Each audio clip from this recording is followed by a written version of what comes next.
Nah, adakah dari sisi antropologi ini melihat nggak, mungkin ada sisi dampak negatifnya mungkin atau positifnya seperti apa nih Pak? Kira-kira nih kalau ada Cikodam. Ya, jelas dong. Kalau dari sisi positifnya, terutama bagi kreator positif. Iya ya.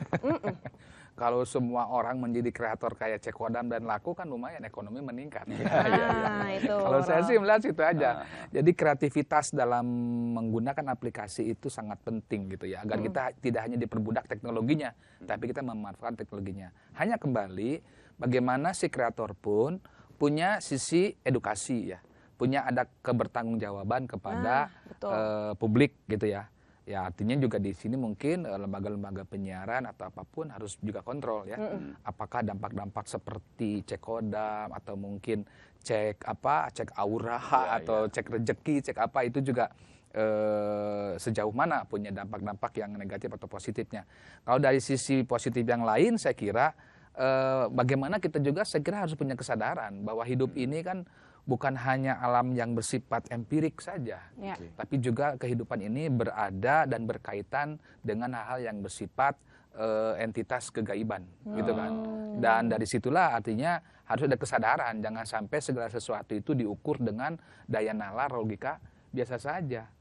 Itu kan efeknya ke sana. Bener nggak nih? Jadi itu satu dampak untuk bagaimana mengembalikan kepada keimanan kita. Apakah kita mempercayai hal seperti itu ataukah kita mempercayai apa yang menjadi keimanan yang diyakini oleh kita, kan gitu. Pilihan ya. Pilihan gitu. Ya negatifnya adalah ketika kalau orang ternyata mempercayai terus hal-hal seperti itu tanpa dia kemudian katakanlah melakukan verifikasi tetapi secara serampangan meyakini saja, akhirnya membentuk identitas yang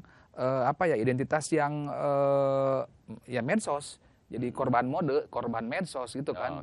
Bahwa dengan apa yang dikatakan di dalam dunia medsos itu apa yang dipercayai. Sehingga akhirnya menjadikan dia merasa dia over pede, over confidence, atau mungkin juga hal yang membahayakan karena merasa dia punya kekuatan itu, maka dia bertindak yang sewenang-wenang dan segala macam. Kan ini juga hal-hal yang negatif ya. Saya kira itu. Karena dampak dari itu ketika Cikodam, Ira misalnya Maung. Akhirnya merasa punya Maung gitu. Ada yang ngikutin sebagai Maung gitu kan. Akhirnya lege gue kemana-mana gitu kemana-mana kan bahaya juga kan. Terus mungkin akan berdampak pada sifat jumawa dan segala macam. Itu yang negatifnya ya. Tapi yang positifnya kalau tahu gitu benar nggak sih gitu, cobalah kita cek lagi gitu dengan keimanan kita atau gimana gitu. Kalau mungkin istilahnya sekarang istilah era dukun digital gitu ya. Era dukun digital. Iya, era dukun digital gitu bisa kan. Betul. Iya benar-benar. Iya kan?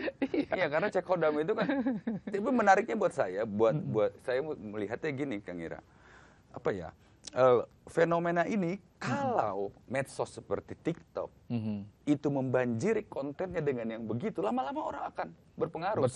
Bicara buka aura, bicara soal tadi khodam, bicara soal penglaris rezeki. Itu kan bukan nggak mungkin sebentar lagi kok live penglaris rezeki. Cukup baca ini gitu kan sangat mungkin kan? Bisa. Dan itu yang generasi Z yang tadinya mungkin kritis, lama-lama bisa terpengaruh juga loh. Karena kan sekarang seperti bahasa istilahnya, dunia hiperrealitas itu menjadi orang tidak tahu mana yang benar atau kebenaran yang betul.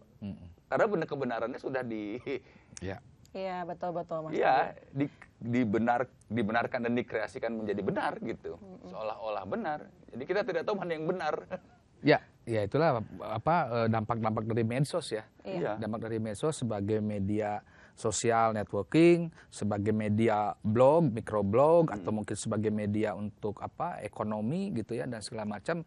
Ya disinilah perlu ada bijak dari kita bagaimana memanfaatkan dan mengkonsumsi apa-apa yang ada dalam konten-konten di media sosial itu. Nah, baiknya kita seperti apa nih Pak Ira menanggapinya gitu? Apakah kita hanya sebatas menikmati untuk sebatas hiburan saja kah? Atau tadi kan baik lagi dampak positifnya adalah untuk memberikan Sundanya tuh mawas diri gitu mungkin untuk memberikan kesadaran seperti kita. Atau seperti apa harusnya? Pertama, kalau berbicara tentang medsos, kita harus memahami pertama bagaimana penggunaan konten.